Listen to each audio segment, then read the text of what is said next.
Hello friends, Galaxy tutorial में आपका स्वागत है। आज के इस वीडियो में हम समझेंगे ऑर्गेनिक केमिस्ट्री के बेसिक कॉन्सेप्ट्स में इंडक्टिव फैक्ट के बारे में कि इंडक्टिव फैक्ट क्या होता है, उसका एप्लीकेशंस क्या है, कहाँ पे यूज होता है। जैसा कि आप जब ऑर्गेनिक केमिस्ट्री पढ़ते होंगे तो उसमें inductive fact, mesomeric effect, hyper conjugation, carbocation की स्टेबिलिटी में, कार्बोनाइन की स्टेबिलिटी में, पूरे ऑर्गेनिक केमिस्ट्री में ये सब यूज़ होता है। तो सबसे पहले हम इंडक्टिव फैक्ट के बारे में पढ़ेंगे, वो क्या होता है, कहाँ कहाँ पे उसका यूज़ होता है। तो आइए सबसे पहले हम बताते हैं इंडक्टिव फैक्ट। ठीक है, इंडक्टिव फैक्ट जो होता है उसका ये बेसिक्स डिफिनेशंस है। तो उसका डिफिनेशंस है जो कि आपको याद रखना है। उस डिफिनेशंस में है कि partial arrangement of sigma electron from less electronegative atom to more electronegative atom is known as inductive fact. ये इसका डिफिनेशंस है। ठीक, उसके बाद जब सेकेंड पॉइंट में आते हैं तो इट मे बी डोनर। ठीक है, इंडक्टिव फैक्ट प्लस आई और माइनस आई दोनों होता है। अगर प्लस आई हुआ तो उसको डोनर बोलते हैं और अगर माइनस आई हुआ तो उसको एक्सेप्टर बोलते हैं। इसलिए इसमें लिखा हुआ है it may be donor, it may be acceptor. अगर डोनर तो इलेक्ट्रॉन डोनर देने वाला मतलब इलेक्ट्रॉन डोनेटिंग ग्रुप भी बोलते हैं, और जहाँ पे एक्सेप्टर रहा मतलब खींचने वाला, लेने वाला, तो इलेक्ट्रॉन विड्रॉइंग ग्रुप भी बोलते हैं। It is distance dependent effect. ये डिस्टेंस डिपेंडेंट होता है। तो अगर आपको समझना है कि डिस्टेंस डिपेंडेंट क्या होता है तो आइए मैं इसको भी डिस्क्राइब करती हूँ। ठीक है, इट इज परमानेंट इफेक्ट। ये परमानेंट इफेक्ट होता है। ऑर्गेनिक केमिस्ट्री में परमानेंट इफेक्ट और टेम्पोररी इफेक्ट भी होते हैं। तो प्लस ही माइनस ही भी एक तरह का इफेक्ट होता है जो कि बुक में दिया हुआ एनसीईआरटी के बुक में, वो टेम्पोररी इफेक्ट होता है, लेकिन आपको ये परमानेंट इफेक्ट मिलेगा, इंडक्टिव इफेक्ट। तो पहले मैं आपको बता देती हूँ वो जो दिया हुआ डिस्टेंस डिपेंडेंट इफेक्ट उसको कैसे बोलते हैं। ठीक है, तो कोई भी मान लिया यहाँ पे CH कार्बन कार्बन कार्बन और यहाँ मान लिया COOH। ठीक, कार्बन 4 बॉन्ड बनाता है तो एक दो हाइड्रोजन होगा, वो आप खुद समझ लें।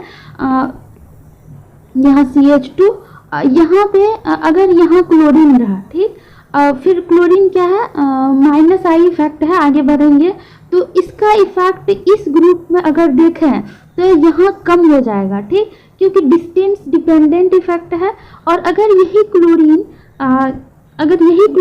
यहाँ पे जुड़ा हुआ रहता, यहाँ पे जुड़ा हुआ रहता तो फिर इसका इफेक्ट इस पे ज़्यादा लगता। तो इसलिए हम लोग इसको बोलते हैं कि डिस्टेंस डिपेंडेंट इफेक्ट। तो उसके बाद देखिए माइनस आई की बात अगर हम करें तो माइनस आई को एक्सेप्टर बोलते हैं और इसका ऑर्डर है NF3+, NR3+, NH3+। ये आपको पूरे ऑर्डर्स हैं याद रखने हैं, क्योंकि आपको जब याद रहेगा तब तो आपको पता चलेगा ना कि फ्लोरीन का ज़्यादा होता है, ब्रोमीन का कम होता है माइनस आई। तो फिर इस तरह का जब क्वेश्चन आएगा तो फिर सॉल्व हो पाएगा। तो आपको याद रखना होगा। कभी कभी क्या होता है ना कि डायरेक्ट क्वेश्चन पूछ देता है, ये ऑर्डर उल्टा पुल्टा करके पूछा भी है नीट में।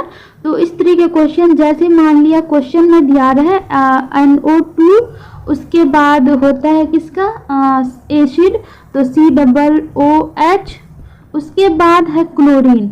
तो अगर ये क्वेश्चन ये आप जान रहे हैं, जब आपको याद रहेगा तभी तो आप इसको अरेंज कर पाओगे। अगर उल्टा दे दे क्लोरीन COOH तब फिर NO2 तो फिर ये तो गलत हो जाएगा ना। इस तरह के ऑप्शंस भी दे सकते हैं, तो आपको इसलिए ये ऑर्डर याद रखना होगा। उसके बाद प्लस आई ग्रुप का ऑर्डर भी उसी तरह याद रखना होगा।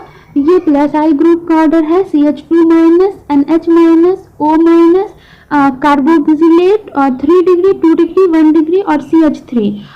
तो ये ऑर्डर याद रखना है। तो सबसे पहले आपको याद रखना है। ठीक है, अब अगर किसी को 3 डिग्री, 2 डिग्री, 1 डिग्री नहीं पहचानने आ रहा है तो फिर मैं वो भी बता देती हूँ। ठीक, अब 3 डिग्री कैसे देखोगे, 3 डिग्री मतलब टर्शियरी भी बोलते हैं, 2 डिग्री मतलब सेकेंडरी और 1 डिग्री मतलब प्राइमरी।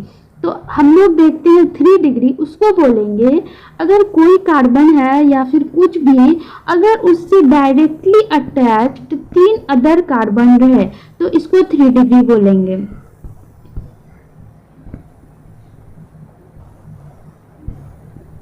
डायरेक्टली अटैच्ड रहेगा तो फिर उसको 3 डिग्री बोल देंगे। तो यहाँ पे ये हो जाएगा 3 डिग्री कार्बन। ठीक, फिर अगर हम सॉरी गलती हो गया यहाँ से। अब दूसरा ये वाला कार्बन नहीं रहना चाहिए था, ये इससे जुड़ा हुआ, ठीक। अब अगर हम लोग ये 3 डिग्री हो गया, ये बीच वाला कार्बन 3 डिग्री, और ये वाला हो जाएगा 1 डिग्री।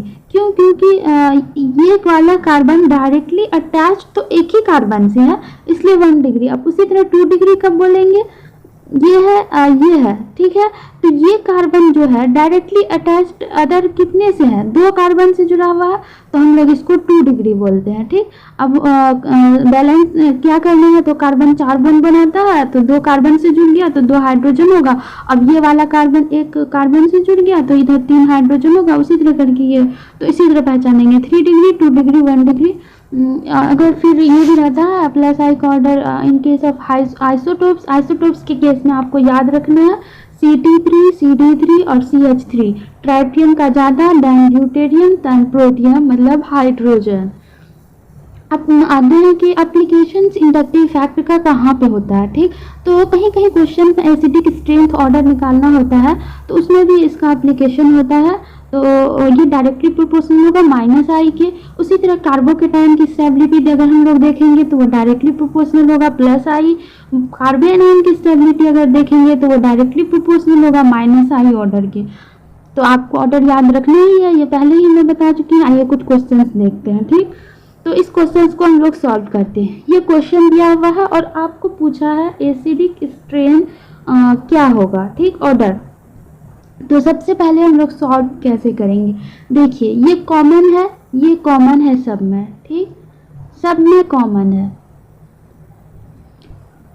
इतना कॉमन है चारों क्वेश्चंस में, चारों ऑप्शंस में इतना कॉमन है।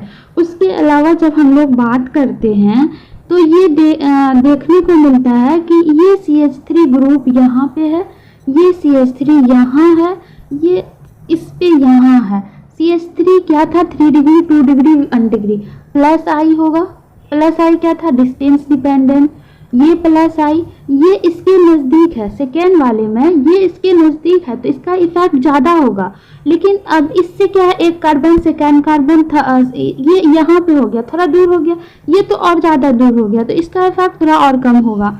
तो अगर हम एसिडिक स्ट्रेंथ ऑर्डर ले, +I तो एसिडिक स्ट्रेंथ को घटा रहा है, वो पहले ही मैंने बता दिया कि -I रहता तब बढ़ता, तो +I घटा रहा है तो घटाएगा, ठीक है। ये नज़दीक है तो इसका इफेक्ट यहाँ ज़्यादा हो रहा है, तो ये ज़्यादा घटा देगा। उसी तरह इसमें बात करेंगे तो ये भी घटाएगा, ये भी घटाएगा।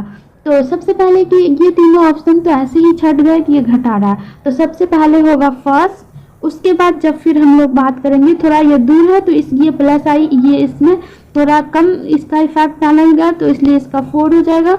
उसके बाद 3, उसके बाद 2, ठीक है, ये हो गया।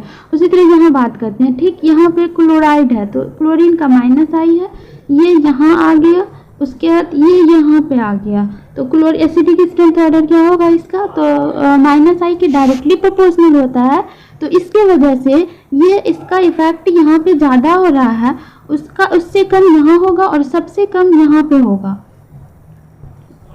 सबसे, तो इसलिए इसका आंसर हो जाएगा। और इसमें कुछ ग्रुप ही नहीं है, तो फिर इसलिए इसका आंसर हो जाएगा second, then third, then fourth, then 1, ठीक। ये हो गया आपका, ये कुछ बेसिक कंसेप्ट था।